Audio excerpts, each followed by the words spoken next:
ખમણ ખોલો ભાઈ, આ ખોલજો. ખમણ, પાપડી, પાપડ, ચા.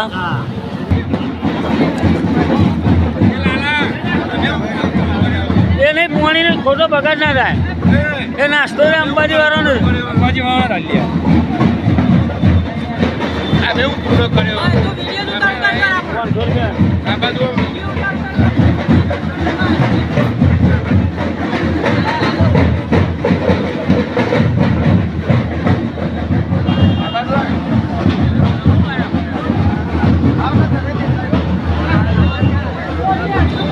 ચકલીઓ ફીટ રાખજો ભાઈ મંગાજી.